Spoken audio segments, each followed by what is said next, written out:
This E3 2015 coverage is brought to you by Senshudo TV, Apog, Cinch Gaming, and Gamer Salute. We've been taking a look at Sword Coast Legends. Ignore me if I'm a little sort of squeaking schoolgirl about this, but it's awesome.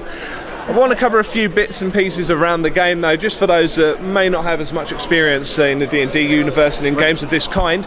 So what can people expect from Sword Coast Legends that perhaps they haven't seen before? Well, I think one of the things that they can expect, something that we targeted very early on, was a very easy experience to get in and enjoy. With our dungeon crawl mode, they can get in and play as a DM within like 5 minutes.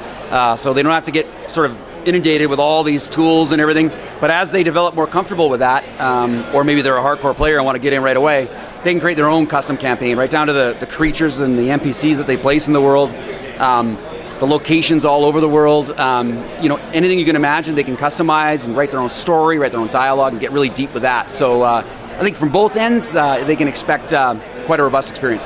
Fantastic. And also with this, obviously, you've got the ability to put your own creations into the world, but how much content is actually shipping with the game? Like how much can we expect to see? Pretty much everything that ships with our story campaign will be accessible to DMs.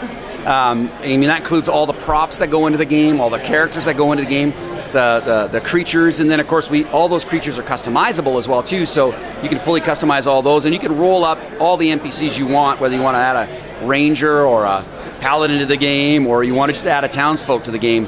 You can use our custom character generator to generate all of that and put that in the game as well too. Set their stats, their abilities, their equipment, even the skin tones and color of their clothes. Most importantly, Lo, what do you normally play as? Well, I play as a ranger, an elven ranger, both on the tabletop and in the game. Although, the one thing, we have Hamid Shah, who's one of the companions that you meet in the game, and I love the guy. He's hilarious. He's got the best sense of humor in the game. His dialogue, Jay Turner, our lead writer, has done a great job of writing his dialogue, and I just love his abilities and spells. They're awesome. So I'm kind of converting a bit, but I usually play a ranger. And were you tempted to kind of slightly overpower the ranger just for yourself? Yeah, there was. I could say that was the first class that got feedback from me, was the ranger. I had some improvements on there right away, yeah. Awesome. And for those that aren't aware, what sort of timescale are you looking for a full release? We're launching on PC September 8th, and you can pre-order at swordcoast.com and as well as on Steam.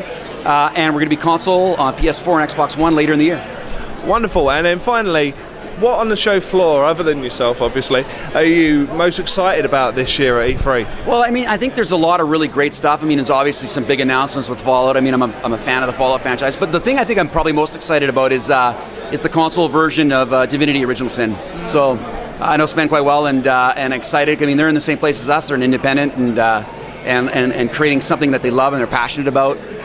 So I'm really excited for them to be here and hope they do well. Wonderful. Thank you very much for your time there. And to be honest, let's be honest, D&D campaigns in the future probably going to end up on this instead of Roll20, unfortunately.